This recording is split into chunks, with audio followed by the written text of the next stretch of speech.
নমস্কার। আজকের যে আলোচনার বিষয়টি সূর্যগ্রহণ, অর্থাৎ এবছরের 2026 সালের দ্বিতীয়তম অর্থাৎ শেষতম সূর্যগ্রহণ হতে চলেছে আগামী বুধবার অর্থাৎ আগামীকাল 12ই আগস্ট। তবে এই সূর্যগ্রহণ কিন্তু বাংলাদেশ এবং ভারতবর্ষের অদৃশ্য থাকছে, অর্থাৎ এই সূর্যগ্রহণের প্রভাব আমাদের এই অঞ্চলের উপর পড়বে না।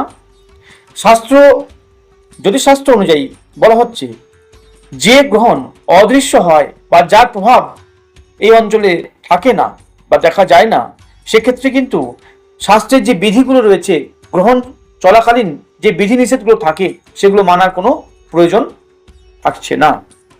সূতককাল শুরুই হচ্ছে না এক্ষেত্রে আমাদের এই অঞ্চলের জন্য, এবং সেই অনুযায়ী ধর্মীয় কোনো নিয়ম এখানে কার্যকরী হচ্ছে না। শাস্ত্র ব্যাখ্যা অনুযায়ী বলার চেষ্টা করছি। এতে যারা বিভিন্ন সোশ্যাল মিডিয়া বা ইউটিউব ফেসবুক দেখে বিভ্রান্ত হচ্ছেন যে আমরা কি করব, এই চন্দ্রগ্রহণের সূর্যগ্রহণের ক্ষেত্রে আমরা কি করতে পারি বা কি করা উচিত, এই নিয়ে বিভ্রান্ত হওয়ার কোনো প্রয়োজন নেই। কারণ শাস্ত্রে বলছে যে গ্রহণের সূতক কাল শুরু হয় না, সূতক কোনো প্রভাব বিস্তার করে না যে অঞ্চলের জন্য, সে অঞ্চলের অধিবাসীদের বা সে অঞ্চলের যারা বসবাস করেন তাদের কিন্তু এই গ্রহণের কোনো মান্যতা বা এই গ্রহণকে মেনে চলার প্রয়োজন নেই। দেখুন, সায়েন্স এক কথা বলছে, জ্যোতিষশাস্ত্র এক কথা বলছে, কিন্তু ঘটনা একটাই। জ্যোতিষ এক কথা বলছে, সায়েন্স এক কথা বলছে, ঘটনা কিন্তু একটাই, যে সূর্যগ্রহণ। সায়েন্সের ক্ষেত্রে সূর্যগ্রহণই বলা থাকে, জ্যোতিষশাস্ত্রে সূর্যগ্রহণ বলা হয়ে থাকে। ইংলিশের ক্ষেত্রে আলাদা বিষয় থাকবে, কিন্তু বিষয়টা হচ্ছে গ্রহণ অর্থাৎ গ্রাস করা। দেখুন, আমাদের যে অমাবস্যা পূর্ণিমা ঘটে বা এর জন্য দিন রাত্রি ঘটে, যেরকম ভাবে দিন রাত্রি ঘটছে, এর জন্য কিন্তু একটা প্রভাব তো থাকবেই। সেরকমই অমাবস্যা থেকে পূর্ণিমা বা পূর্ণিমা থেকে অমাবস্যা, এর জন্য চন্দ্রের যে প্রভাব আমাদের মানুষের উপর কেন পৃথিবীর উপর তো প্রভাব বিস্তার করে। তার নির্দিষ্ট প্রমাণ হচ্ছে জোয়ার ভাটা। পূর্ণিমার ক্ষেত্রে জোয়ার ভাটার পরিমাণ কিরকম হয় জানতে পারেন আপনারা?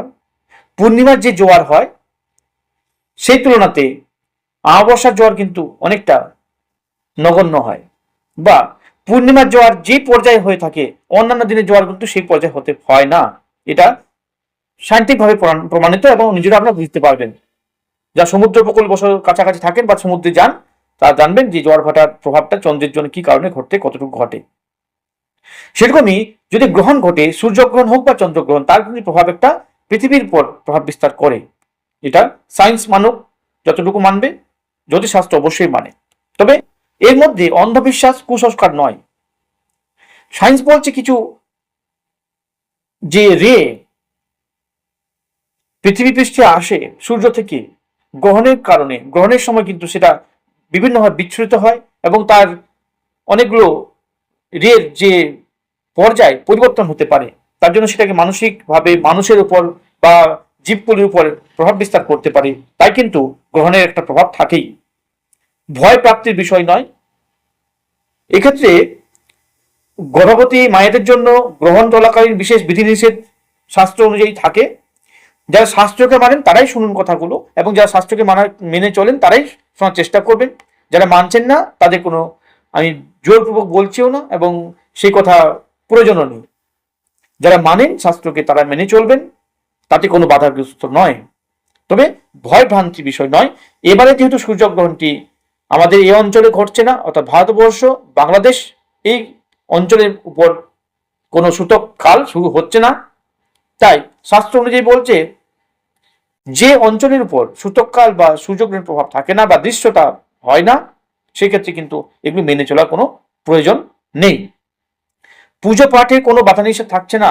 অনেক সময় দেখা যায় যে চন্দ্রগ্রহণ বা সূর্যগ্রহণ হলে মন্দির বন্ধ থাকে, মন্দিরগুলো পুজো আর্চনা হয় না, কিন্তু এটা ভুল কথা। এতে কোনো প্রভাব বিস্তার নেই।